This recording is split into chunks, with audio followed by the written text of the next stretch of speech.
de fórmulas de estimación. Entonces, se las mencioné, no las vimos ese día porque pues es difícil explicarlas así nada más. Entonces, por eso mejor decidí hacer este pequeño ejercicio para que aprendamos nosotros a aplicar estas fórmulas. Entonces,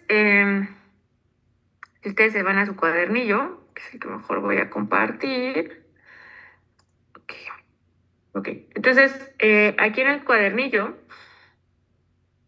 la primera sección vamos a calcular peso teórico, ¿no? Si se acuerdan, ¿quién se acuerda qué es el peso teórico o el peso ideal? ¿A qué se refiere?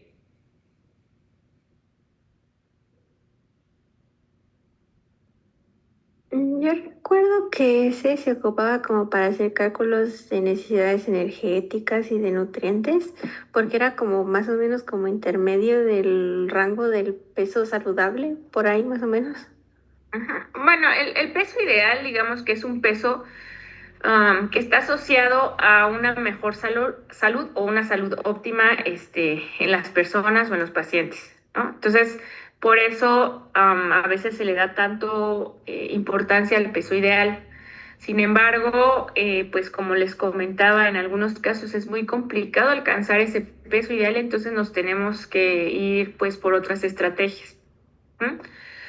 Entonces, de todas formas, el peso ideal, ese día también les comentaba, no sé si fue a ustedes o al otro grupo, que el peso ideal nos sirve para sacar un peso ajustado, que es bajo el cual nosotros podemos calcular los requerimientos del paciente. Esto se aplica tanto para pacientes que están en exceso de peso o pacientes que están desnutridos. Porque, por ejemplo, imagínense un paciente desnutrido. Luego llegan pacientes pesando 38 kilos, 40 kilos, y pues entonces, no sé, y deberían de pesar tal vez 60, 70 kilos.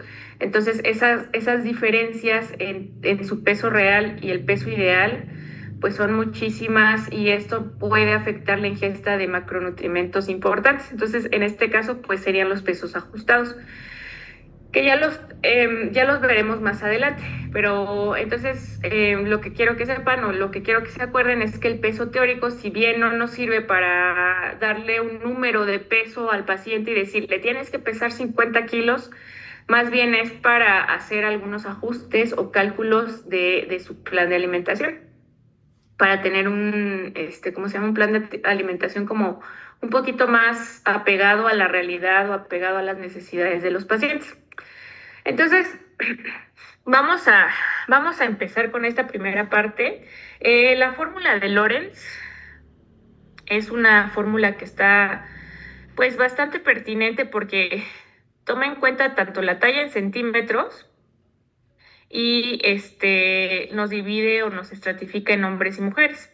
Entonces, pues digamos que es una fórmula bastante interesante que puede tener bastante aplicación a la práctica, ¿no? Entonces, por eso es la que vamos a practicar. Si se acuerdan la otra, pues estaba basada solo en el índice de masa corporal eh, referente al peso normal, ¿no? De 18.5 a 24.9. Entonces, vamos a basarnos mejor en esta fórmula.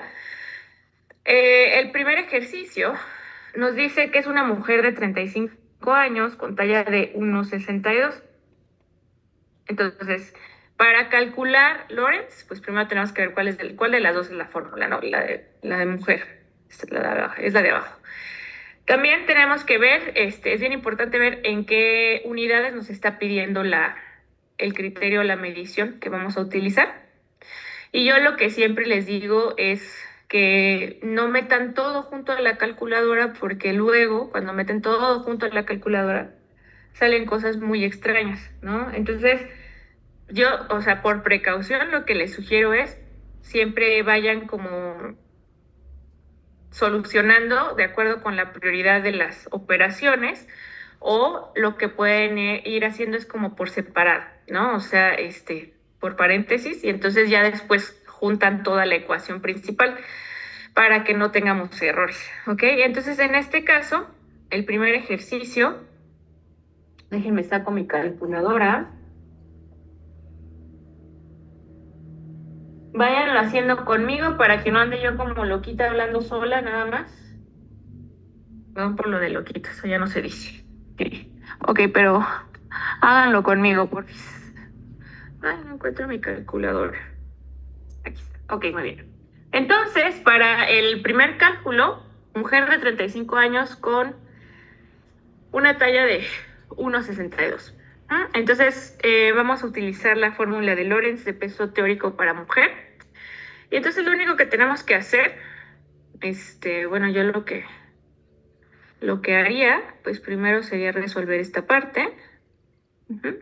Y luego ya me iría a la ecuación principal.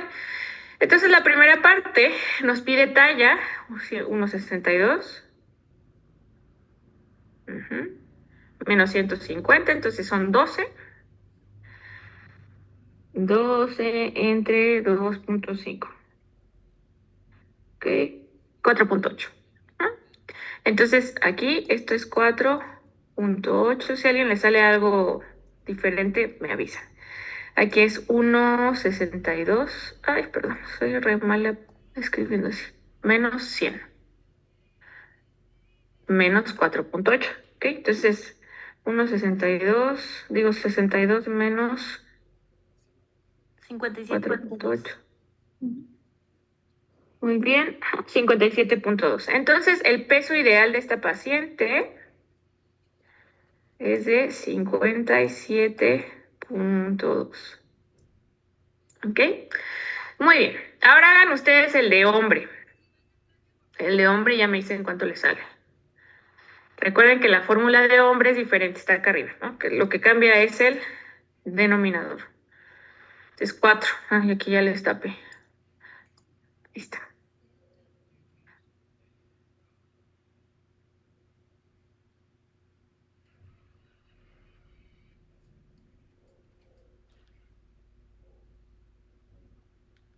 $81.25. A mí me Perfecto. salió 68.75. Ok, a ver, Marisol. Ay, ya bajó su mano. Igual me salió 68.75.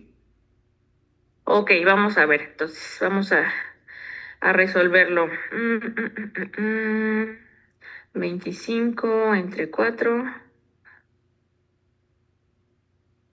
175 menos. 68,75. 68,75. Acuérdense que es la fórmula de arriba. Esta que está acá. Ok, bien fácil, ¿no? Ok, muy bien. Entonces, ahora, bueno, no sé, ¿tienen dudas, preguntas? No, Ok. Entonces, vamos a ver.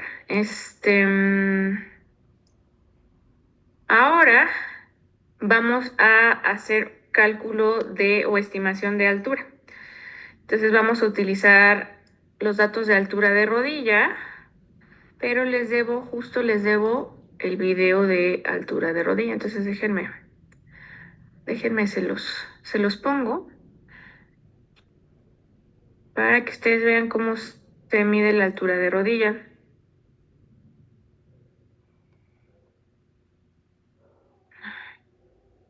Y se puso.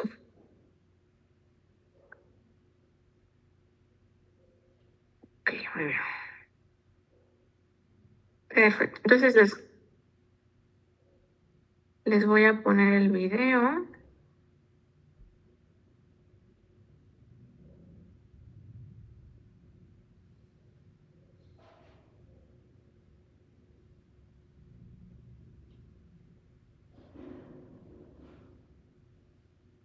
Ahí voy, porque es...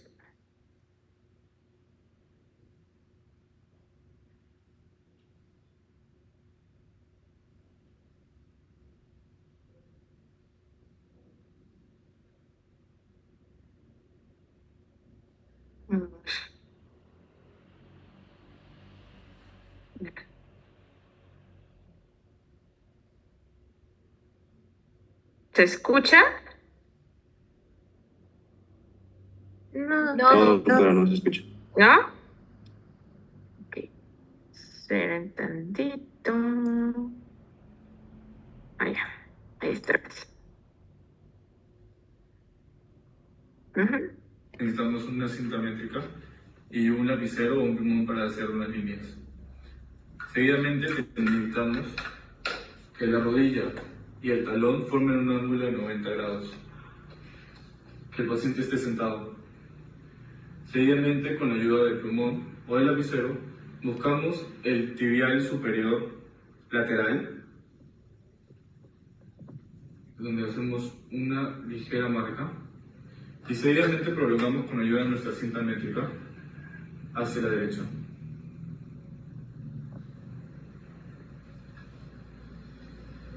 Agarramos con la cinta métrica desde el punto de la marca hasta el borde inferior del talón para hallar la medida de la altura de la rodilla talón. En este caso es 53 centímetros. Agradecemos al paciente por brindar su tiempo para esta medida antropométrica. Ok, muy bien. Entonces, si se fijan, es una toma de medición bastante sencilla. Tenemos al paciente sentado. También podemos hacerlo con los pacientes acostados. Solo tenemos que tratar de colocar pues la pierna en el ángulo de 90 grados. Bueno, la rodilla en el ángulo de 90 grados. Y de esta manera nosotros podemos medir la altura de rodilla. En algunos casos, pues va a ser pues complicado, ¿no? O sea, ¿en qué casos no aplicaría medir? O sea, no podemos medir al paciente como tal, ¿cómo se llama? Sentado, ni parado, ni acostado por alguna cuestión, o pues, puede ser que no tenga piernas el paciente, ¿no? Entonces ahí nos apoyaríamos de la medida de media envergadura que también ya les había platicado. Eh, ¿En qué otras cuestiones podríamos no medir al paciente? Pues sería la única, ¿no? Si el paciente no tiene extremidades inferiores. Ok, muy bien. Entonces, les voy a seguir compartiendo. Vamos a seguir resolviendo estos ejercicios que están bastante sencillos. Ok, entonces, en la sección 2 vamos a hacer una estimación de altura en paciente postrada y tenemos los datos de altura de rodilla y lo vamos, esta fórmula de altura de rodilla contempla edad. Entonces vamos a hacerlo para una paciente femenina de 40 años y una paciente femenina de 65 años, para que también veamos cómo varía, ¿no? Varía un poquito una y otra. Entonces, en este caso, los datos, como les comentaba, son altura de rodilla nada más y la edad, ¿ok? Entonces, vamos a aplicar la primera fórmula, es para pacientes menores de 60 años. Entonces, es la primera que vamos a utilizar.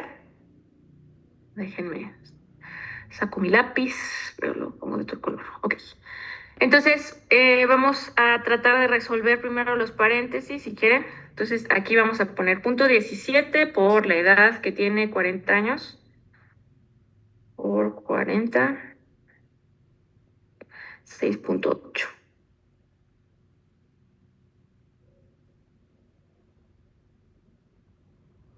Y la altura de rodilla, que es 1.91 por 50. 95.5. Ok. Ahora sí, ya nada más aplicamos la operación. 95.5 menos 6.8 más 75. La paciente mide 1,63.7.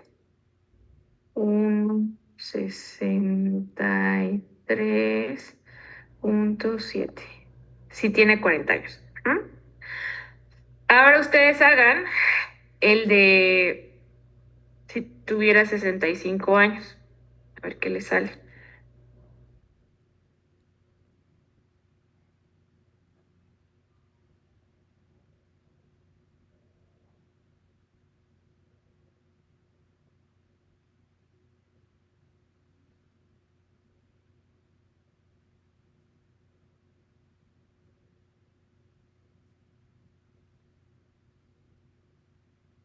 Ajá. Berenice. Ajá. A mí me salió 165.35. Ok, muy bien. ¿Alguien más? Me salió ¿Alguien igual. más? Y me salió lo mismo. 1.65.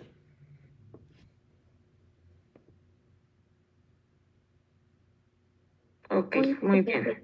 135.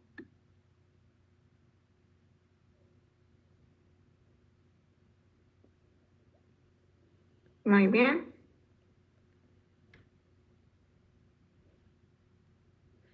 Perfecto. 65.35.4 le vamos a poner. Ok, muy bien. Entonces, sigamos.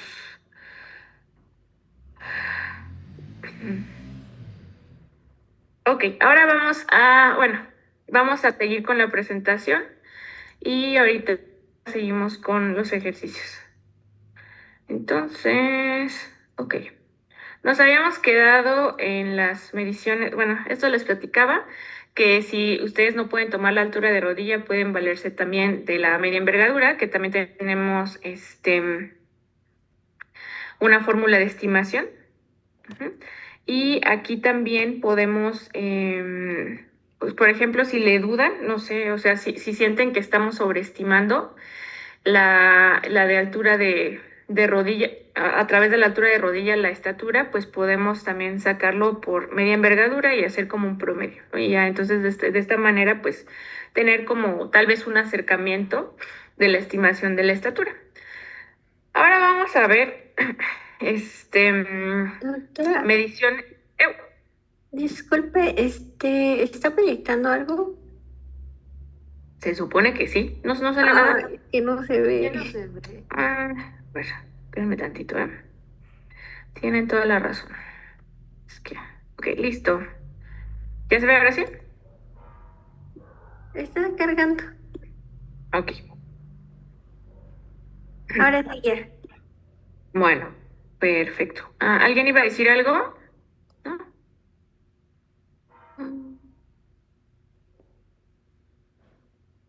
Mario. Ok, sí, Mario, no te preocupes. Ahorita me recuerdas. Ok, muy bien. Entonces vamos a hablar de medidas de estructura. Hablamos ya de medidas de tamaño, ahora vamos a hablar de las de estructura. Y las medidas de estructura consisten en los diámetros. Ajá. Vamos a tomar diámetros. Para poder tomar medición de diámetros, pues es a través de algo que se llama antropómetro, que es esta cosita que está acá. Entonces, el diámetro se refiere a la distancia anatómica, perdón, la distancia entre dos puntos anatómicos. ¿Ah? Y esto nos permite o mide la masa ósea. ¿Ok? Entonces lo que nosotros vamos a estar haciendo a través de la medición de los diámetros, pues una estimación de masa ósea y también nos ayuda para conocer, pues, o para tener datos para algunas fórmulas de estimación de músculo. ¿Ok? Entonces, normalmente lo utilizamos más justo, por ejemplo, si no contamos con un InBody o una báscula de impedancia como más, ¿cómo les diré? Como sofisticada. Y entonces la báscula que tenemos solo nos arroja, por ejemplo, masa libre de grasa. Entonces, en este caso, pues necesitamos hacer cálculos o estimaciones de algunas otras cosas, ¿no? Como la masa muscular. Entonces, nos podemos apoyar de los diámetros de hueso, que también nos ayudan a esto.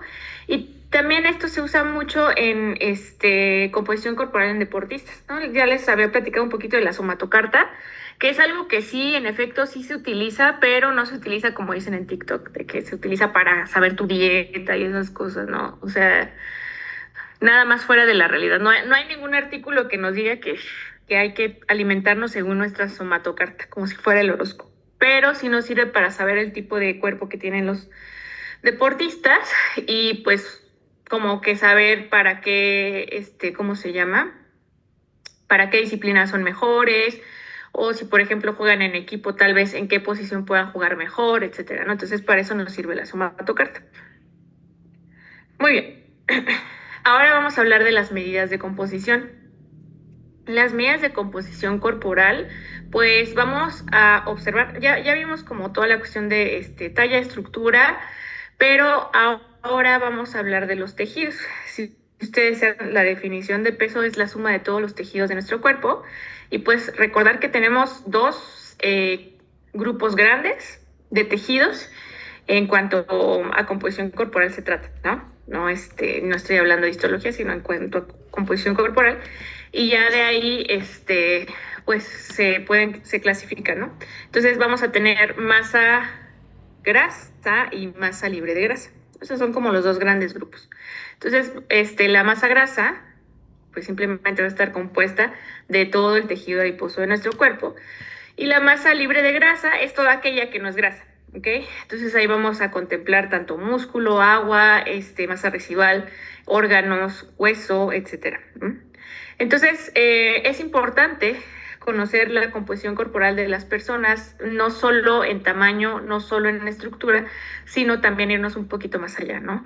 Conocer la composición corporal para poder hacer diagnósticos nutricionales un poco más específicos, ¿no? Para fijar algunos objetivos, por ejemplo.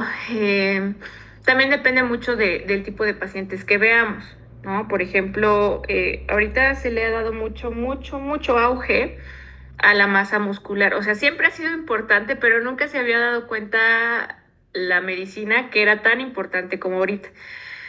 Y esto se refiere como para tener, por ejemplo, una mejor calidad de vida en la vejez, para tener mayor funcionalidad, para no tener dependencia. Entonces, cuidar la masa muscular es bastante importante y entonces pues va a ser un parámetro que realmente sí nos va a dar bastante información del paciente, entre otras cosas, ¿no? Entonces, bueno, entre las medidas de composición corporal, pues tenemos las más sencillas, vamos a ir como de las más sencillas a las más complejas. La primera son los perímetros corporales. Entonces, los perímetros corporales se calculan o se miden a través de una cinta métrica. Tiene que ser una cinta métrica especial, no es así cinta métrica de esas que usan las personas que cosen ni cómo se llama, ni flexómetros, o sea, tiene que ser una cinta métrica antropométrica. Entonces, los perímetros nos permiten saber, pues, cómo va evolucionando tanto la masa grasa como la masa muscular. Ajá. Normalmente los perímetros que se utilizan o los que ustedes pudieran estar midiendo dentro de su práctica podría ser cintura. Ese sí o sí nos va a dar bastante información. También podríamos usar índice de cintura-cadera, que nos dice qué tanto o cómo está la cintura respecto a la cadera, y entonces podemos evaluar el riesgo cardiovascular. También nos podría servir el perímetro cefálico, por ejemplo, para ver el desarrollo en niños. También podemos utilizar el perímetro de pantorrilla. Este es muy importante en pacientes adultos mayores porque es un muy buen marcador de masa muscular, de cantidad de masa muscular. Entonces, una de las mediciones que se deben tomar en consulta, pues siempre es el perímetro de pantorrilla. Que el perímetro de pantorrilla se toma o sea, así que en la misma posición que el paciente tenía para tomar altura de rodilla, pero lo que hacemos es que en la parte más prominente de la pantorrilla, ahí es donde se toma el perímetro, ¿no? El punto de corte es de 31.5 centímetros. Entonces, si el paciente tiene mayor a eso, quiere decir entonces que tenemos una buena cantidad de masa muscular, que es a lo que siempre le apuntamos a los pacientes adultos mayores. Y cuidarla como si fuera oro. Si tiene menos de eso, pues hay que relacionar con la clínica, ¿no? Porque habemos personas que tenemos las piernas flacas, ¿no? Yo soy una de ellas. Entonces, hago ejercicio, pero siempre he tenido las piernas flacas. Entonces, en ese caso, preguntamos, oye, ¿usted siempre tiene las piernas delgadas? No, pues que sí. Entonces, pues tengo otras maneras de confirmar que, en efecto, pues la masa muscular la estamos perdiendo, ¿no? Puede ser a través del perímetro de brazo, que también lo utilizamos bastante, o pudiera ser también midiendo la fuerza de prensión o la fuerza de agarre del paciente con la mano. ¿no? Entonces, tenemos puntos de corte para la población mexicana y entonces con base en estas mediciones, pues podemos confirmar, ok, tal vez tiene la pierna delgada porque es delgada, o sea, digamos que tiene piernas delgadas de por sí, pero tiene una buena fuerza de presión, entonces pues podríamos intuir que pues tal vez el paciente tenga una buena masa muscular o tal vez algún aparato de impedancia, pero el problema con las impedancias es que luego traen fórmulas precargadas de estimación. Y en algunos casos, pues no tenemos como fórmulas precargadas para pacientes adultos mayores o con algunas otras situaciones, ¿no? Entonces, normalmente lo que hacemos, pues, es valernos de estas mediciones que, pues, sí han demostrado tener una buena correlación. Muy bien. De ahí, vamos a tener la plicometría, que la plicometría la utilizamos para estimar cuánta grasa tenemos, ¿ok? Entonces, la plicometría se hace o se realiza a través de un plicómetro, ¿no? Ese es el nombre del instrumento, y pues va a depender de dónde, bueno, podemos tomar diferentes pliegues. Los que normalmente utilizamos, o sea, en la práctica clínica, pues se los voy a enseñar para que vean. Tantito. Déjenme dejar de compartir. Te les voy a compartir otra pantalla. Aguántenme tantito. Ok, ¿dudas hasta aquí en lo que les comparto la otra pantalla? No, doctora, gracias. Ok, perfecto, muy bien. Entonces les voy a enseñar. Aquí tenemos, todavía no proyecto, pero les voy a enseñar normalmente cuando nosotros ya nos dedicamos a esto de las consultas, pues normalmente lo que hacemos es, ¿cómo se llama? Tenemos softwares de nutrición, ¿no? Entonces, en uno de ellos me gusta bastante porque muestra cómo se toman las mediciones, pues para las personas que apenas van empezando o que necesitan recordar cómo se toman, entonces les voy a enseñar porque nos da como GIFs de cómo tenemos que tomar las mediciones. Entonces vamos a ver. Les voy a proyectar ahora sí. Esto es nada más para que vean pues cómo se lleva a cabo, ¿no? Entonces, veamos, estos son los pliegues. Por ejemplo, los que más utilizamos son los pliegues de tríceps. Uh-huh. También utilizamos el bíceps, uh-huh, que es la parte, o sea, el tríceps pues lo tomamos de la parte trasera del brazo, el bíceps por la parte de adelante. También utilizamos, por ejemplo, para estimar peso, utilizamos el subescapular, que está acá. Este es el subescapular. Tenemos un montón de tipos de pliegues, ¿no? Ya, por ejemplo, ya si queremos tomar una somatocarta, que es lo que les platicaba, ya se toman todos los pliegues, ¿no? Pero esto solo es en atletas. Ajá. Entonces, normalmente no tomamos todos. Ok, ahora hablando de los perímetros, por ejemplo, el brazo, que les decía que también es un buen marcador de grasa y masa muscular, se toma en la parte media del brazo, tomamos desde el huesito del hombro hacia el, ¿cómo se llama? Así, el hueco del codo.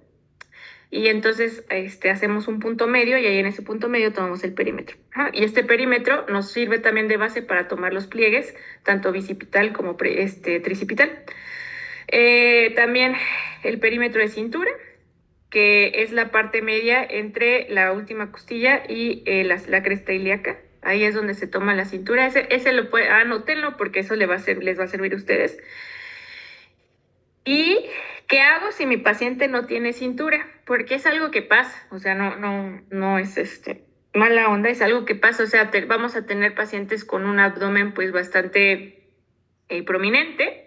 Entonces ahí lo que hacemos es no se busca la cintura porque no la vamos a encontrar. Entonces lo que hacemos es tomar el perímetro en la parte más prominente del abdomen y ese es el perímetro de cintura. Se van a topar con eso bastantes veces. Entonces es una realidad. Ajá. En cuanto a los diámetros, como les comentaba, miren, aquí están los diámetros. Por ejemplo, ese es el de codo, el de muñeca, el de rodilla. Ajá. Entonces, pues sí, tenemos bastantes mediciones que podemos tomar Permítanme tantito, ¿eh?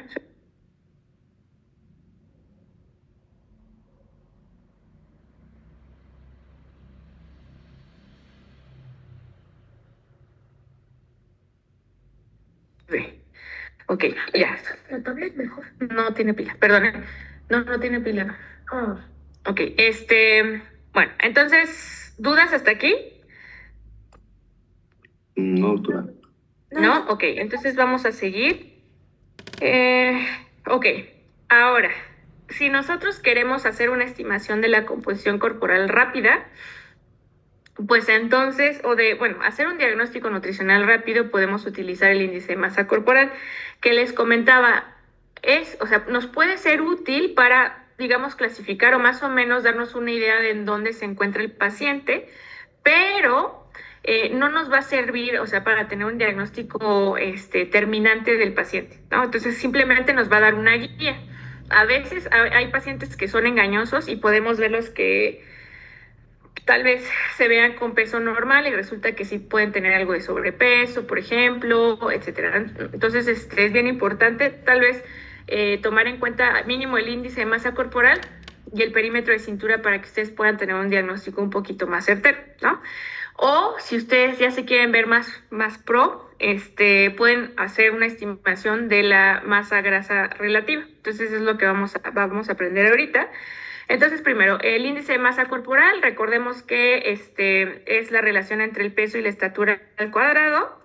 El peso es en kilos y la estatura es en metros. Aquí la estatura es en metros. El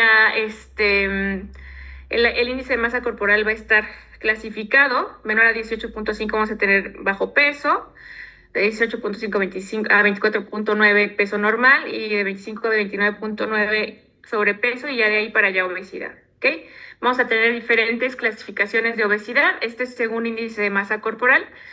El año pasado nos salieron las nuevas guías para obesidad, donde nos habla de otro tipo de clasificación de obesidad, que es clínica y preclínica, ¿no? Entonces, todavía está como muy nuevo, o sea, a pesar de que la obesidad, pues, se pensaría que es algo muy estudiado, apenas se está entendiendo un poquito más, ¿no? Entonces, se pueden guiar por esta clasificación que tenemos aquí, pero pues sí también tener en cuenta la composición corporal del paciente para no estar haciendo malos diagnósticos, ¿no? O diagnósticos equivocados. Entonces, ok, vamos a ver entonces. Para calcular la masa grasa relativa, se dejó de compartir mi pantalla, ¿verdad? Bueno. Ok, les voy a compartir los ejercicios. Okay. Entonces, vamos a aprender a hacerlo, pero a través del ejercicio, para que sepan cómo se va a hacer. Y ya de ahí hablamos de los puntos de corte. Ok. Entonces, ok, vamos a ver. Masa grasa relativa. La masa grasa relativa nos va a dar un porcentaje aproximado del porcentaje de grasa que tiene el paciente. Se ha tratado de correlacionar con el DEXA, que es el estándar de oro para medir la composición corporal en los pacientes, y se ha visto una buena correlación. Entonces, sí es válido utilizar esta fórmula. Entonces, esta fórmula nos va a dar, nos va a solicitar, dos datos: altura y cintura.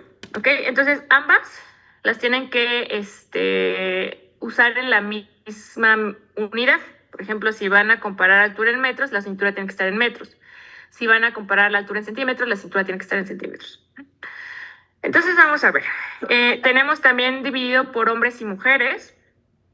Y entonces vamos a hacer este es el ejercicio 6, donde nos está solicitando una mujer con una estatura de 1.58 metros y una cintura de 0.80 metros, ¿ok? Entonces vamos a hacer el cálculo. Esta es la fórmula para mujeres. Entonces vamos a hacer primero esto, luego lo multiplicamos por esto y al final lo restamos. Entonces, altura entre cintura, ¿no?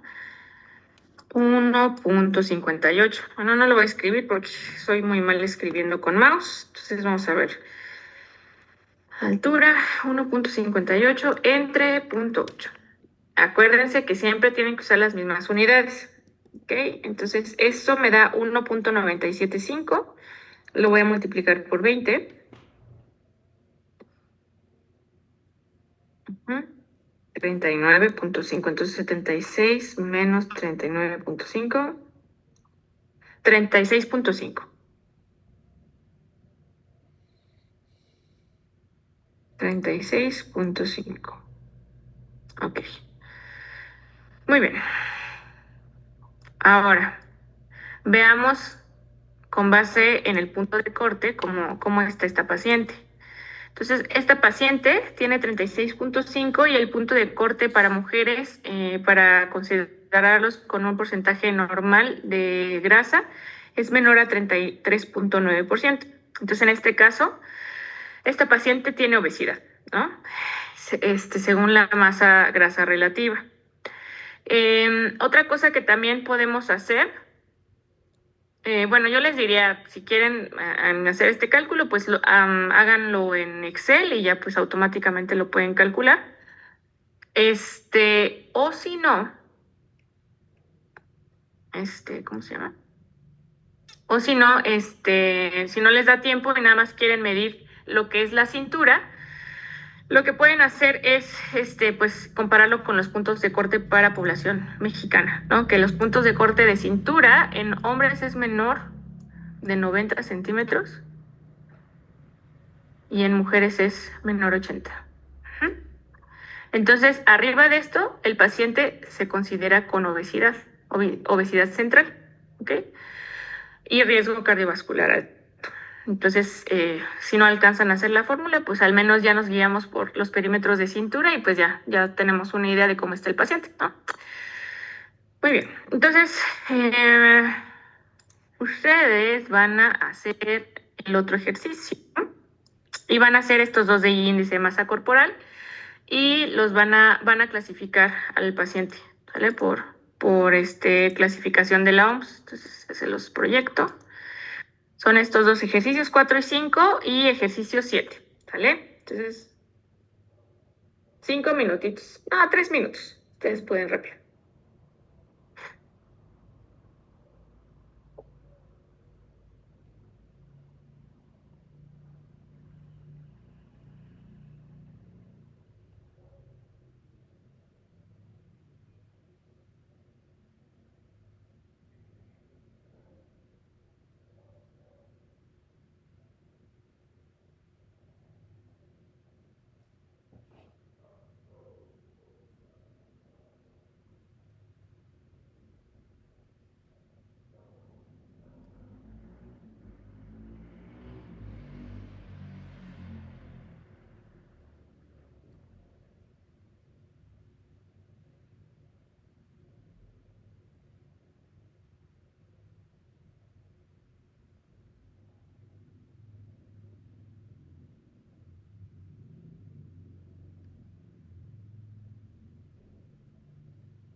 ¿Ya acabaron?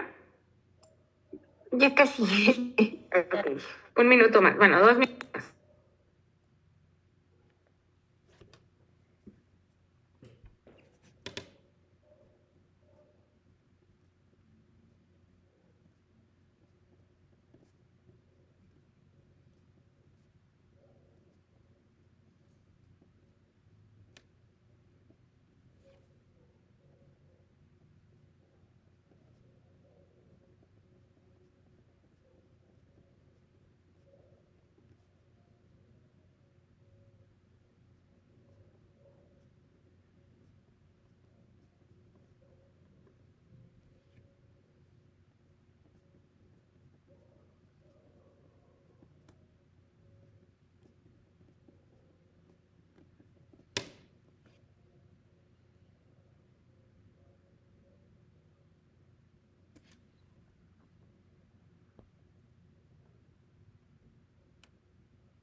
Muy bien. A ver, platíquenme qué le salió en el ejercicio 4.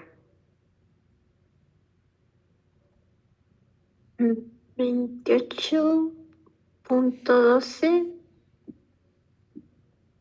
28.1. Muy bien. ¿Y en qué clasificación cae esta paciente? Sobrepeso. Excelente, sobrepeso. Muy bien. Entonces aquí vamos a poner sobrepeso. Ok, el ejercicio 5, ¿alguien ya lo tiene? A mí Ay, Mariana. me Ajá. salió 31.04. 0.4. Muy bien, 31.04. ¿Qué clasificación? Obesidad. Obesidad, excelente. ¿Obesidad qué grado? Es 1. Excelente, obesidad 1. Ok. A ver quién más levanta la mano. Berenice. Pues igual salió 31.04 y lo clasifiqué como obesidad grado 1. Excelente, muy bien, gracias, Bere. Muy bien, ahora ¿quién ya tiene el ejercicio 7?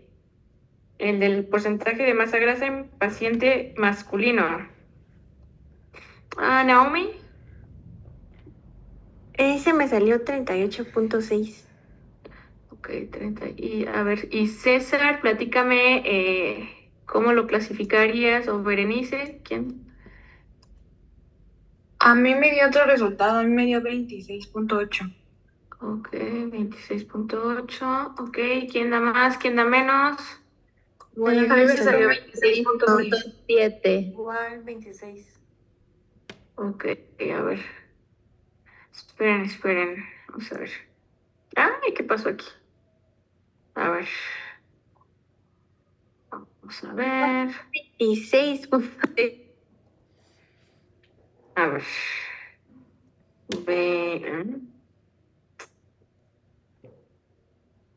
32 por 20. Ok, 76 menos 38.6. Pero sale, creo que así sale con la No, fórmula no es de cierto, no, mujeres, es que es, doctora. es de la de hombres. Con razón, no, sí, perdón. Ay, qué bárbaro, espérenme, 76. Lo siento, chicos, espérenme.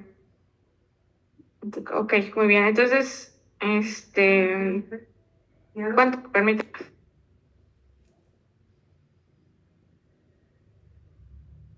Entonces, ¿cuál es el resultado? Ay, es que ya hice bolas. Pues a mí me dio 26.8, creo que depende del decimal. ¿Cuánto agarra? 26.6 o Bueno, 26 26.7, vamos a dejarlo para que todos, en un promedio de todo lo que le salió. Ok, 26.7. Y entonces, ¿cuál es la clasificación para ese paciente? ¿Con obesidad o sin obesidad? Obesidad. Con obesidad. Ajá, con obesidad, excelente. Entonces, si se fijan, pues diagnosticar la obesidad no es tan complejo, ¿no? Como les decía, ahorita ya tenemos estas, ¿cómo se llama? Estas nuevas guías que nos dicen que la obesidad clínica y preclínica, pues ahora nos basamos más como o sea, clasificamos por IMC y entonces lo que hacemos es fijarnos si hay alguna enfermedad presente, ¿no? Si no hay ninguna enfermedad presente, o sea, si el paciente metabólicamente no se le observa nada, ninguna alteración, entonces ese paciente se considera como una obesidad preclínica, ¿ah? Pero se considera que siempre está latente el riesgo, pues porque el paciente tiene obesidad. Y la obesidad clínica, pues ya es una obesidad aunada con alguna otra comorbilidad, que normalmente pues es alguna enfermedad crónica, como diabetes, hipertensión, síndrome metabólico, que también ya se cambiaron las clasificaciones este año pasado. Entonces, pues como les decía, la composición corporal es un espectro bastante gigante, donde vamos a poder oscilar entre un montón de cosas, ¿no? Ok, muy bien, entonces vamos a terminar nada más las técnicas de composición corporal para que ya se puedan ir. Les comento La próxima semana son los exámenes. Entonces, con ustedes vamos a hacer examen en Brightspace. Va a ser examen de opción múltiple. Pueden sacar su calculadora.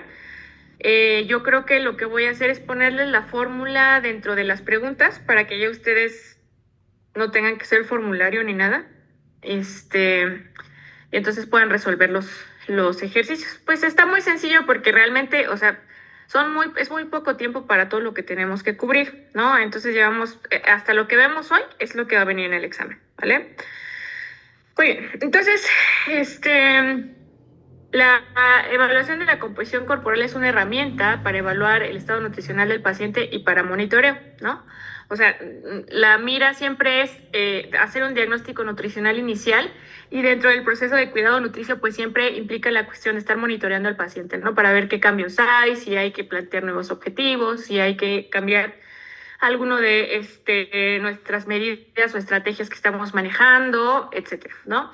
Les platicaba que la composición corporal se divide en dos grandes grupos. Vamos a tener la masa grasa y la masa libre de grasa, que les digo que es todo lo que no es grasa, ¿no? Entonces vamos a tener dentro de la masa libre de grasa, músculo, hueso, órganos, ligamentos, tendones, agua, ¿no?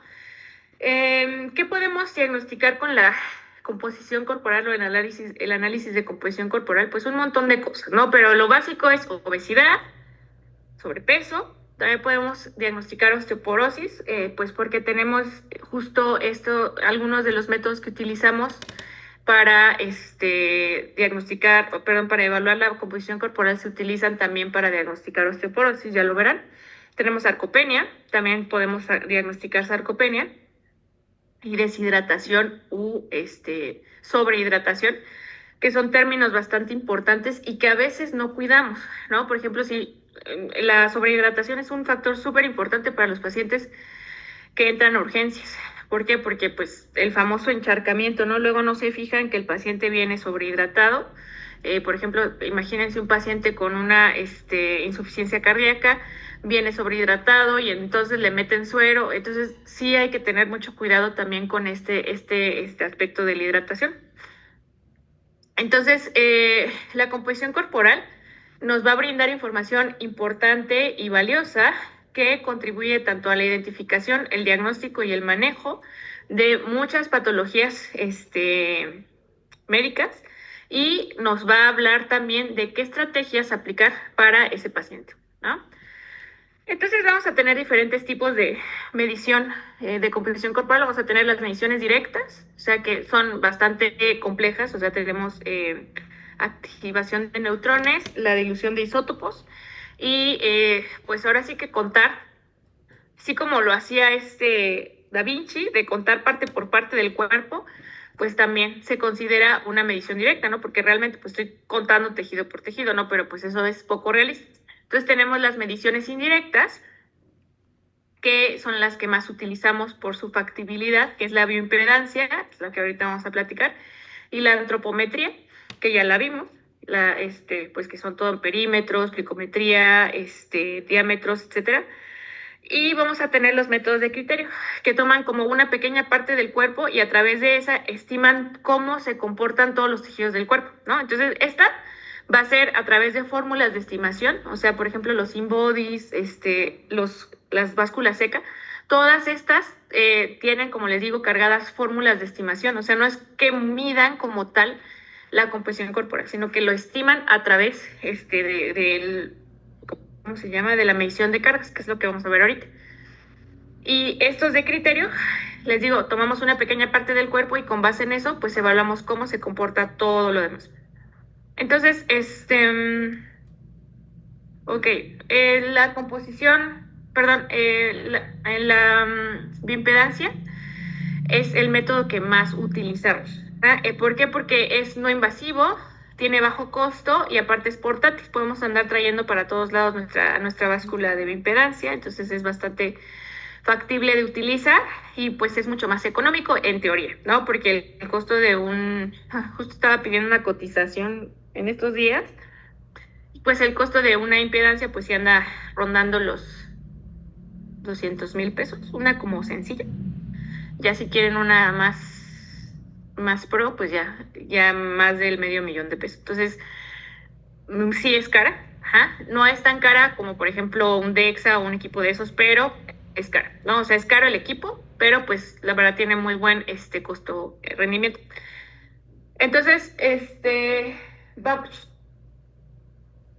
Entonces, vamos a utilizarlo para diagnosticar, hacer un pronóstico de los pacientes y también monitorear pues el estado del paciente, ¿no? Está muy interesante el principio bajo el cual funciona la bioimpedancia, pues porque funciona a través de la resistencia de los tejidos. Vamos a ver entonces cómo es esto. Si ustedes han ido alguna vez a algún nutriólogo o algo, seguro ya les hicieron algún estudio de estos. Son básculas que miden 4 puntos, ¿no? Esos 4 puntos están ubicados en las 4 extremidades y lo que hace es que cada punto, pues vamos a estar tomados de electrodos. Entonces, estos electrodos lo que van a hacer es pasar una corriente eléctrica muy poco perceptible.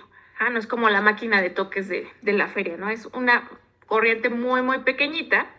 Y entonces, lo que va a estar midiendo, pues, es el paso de corriente eléctrica por todo el cuerpo. ¿Cuál sería la lógica de esto?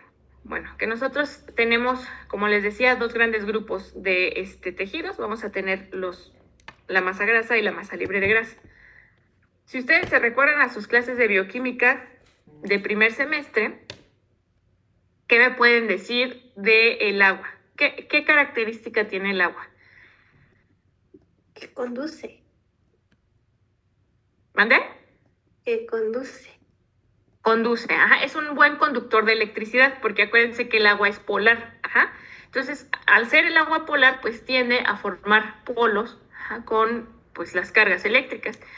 Entonces, todos los tejidos que contienen agua van a ser buenos conductores eléctricos, ¿ok? Entonces, por eso vamos a medir la resistencia de los tejidos para poder estimar el porcentaje de masa grasa y el porcentaje de masa de masa libre de grasa, ¿no? Que parte del supuesto que tiene agua, ¿no?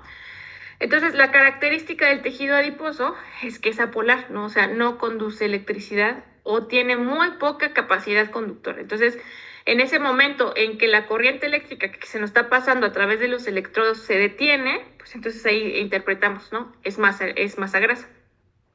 Entonces, si nos fijamos, aquí es lo que se está midiendo, pues son las cargas, el paso de la corriente por los tejidos, y a través de eso vamos a tener, nos van a arrojar diferentes valores, que va a ser la resistencia, la reactancia, y con base en esto podemos hacer un cálculo o una estimación de los tejidos. También este tipo de máquinas nos va a arrojar cuánta agua total tenemos en el cuerpo, tanto intracelular como extracelular. Nos va a hablar también de nuestro metabolismo basal, ¿no? Y esto lo calcula con base en la cantidad de músculo y la cantidad de grasa que tenemos. Entonces, realmente estos cálculos están un poquito sobreestimados, así que no les queremos mucho. ¿Okay? Muy bien, entonces, ¿cuál es la desventaja de este estudio? Pues es que es altamente sensible ¿cómo se llama? Al agua. Entonces, por ejemplo, si el paciente viene de hacer mucho ejercicio, no ha tomado agua, estuvo en el sol, vamos a tener una disminución corporal del agua y entonces eso el estudio lo va a interpretar como que tiene un alto porcentaje de grasa, ¿no? Entonces, este estudio o es grasa o es masa libre de grasa, ¿no? Entonces, pues varía bastante y es muy susceptible a este error.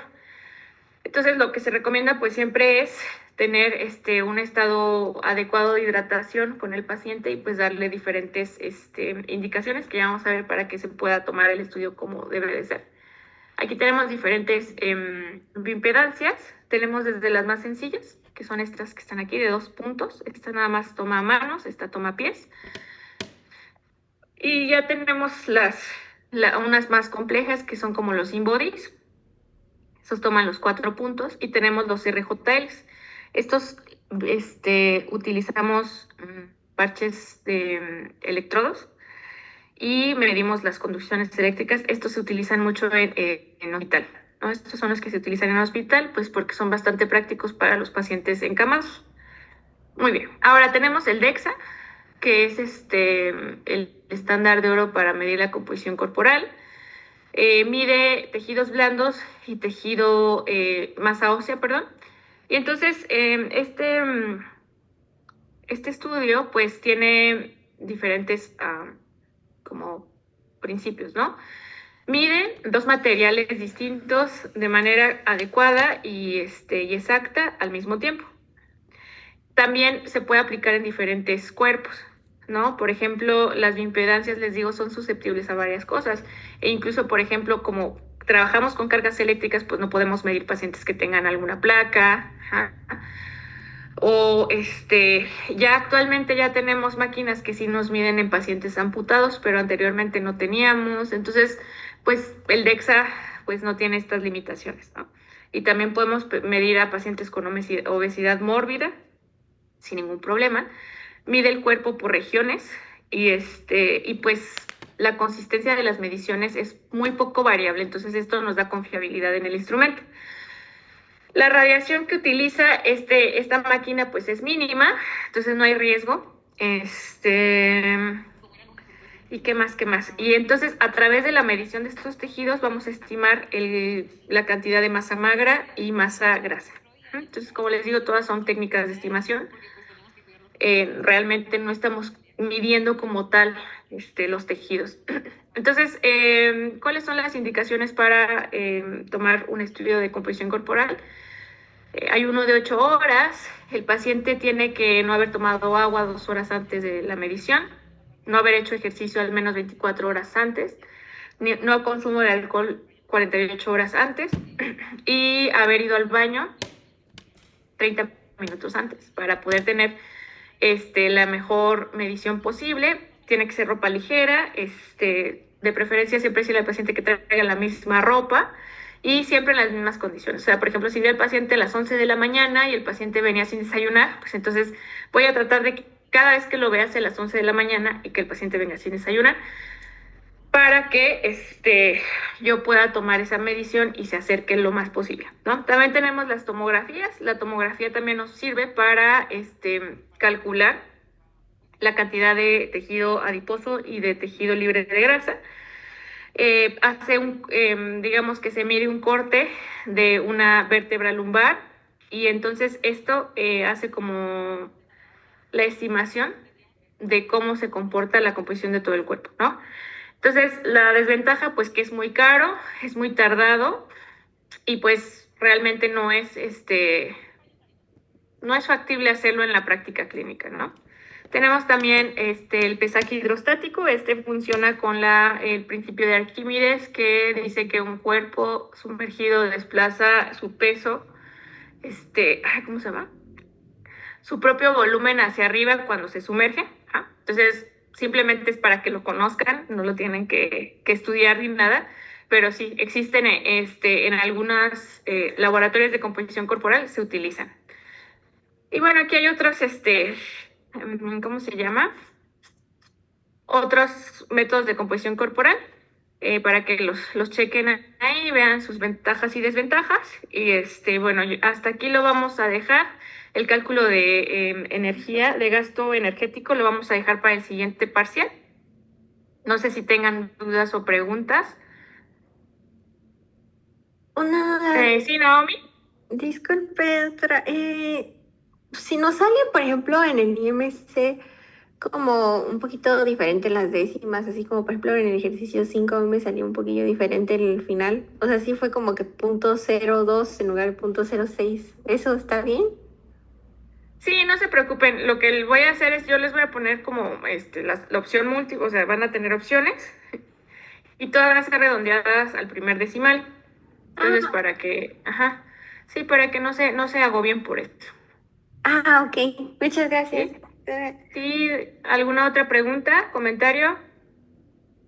¿Tenemos que mandar los ejercicios de ahorita?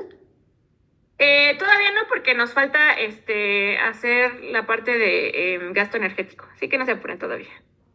Ok. Muchas gracias. Sí. Sí, de nada. Doctora, ¿Algo una más? pregunta. ¿Sí? ¿El examen va a ser a la hora de la clase? Ajá. Sí. Ah, ok. ¿Alguien tiene algún problema con eso? No. ¿No?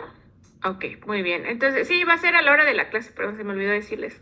Entonces, el próximo jueves a las 6:30 nos vemos para hacer el examen. ¿Vale? ¿Va a ser en línea, doctora?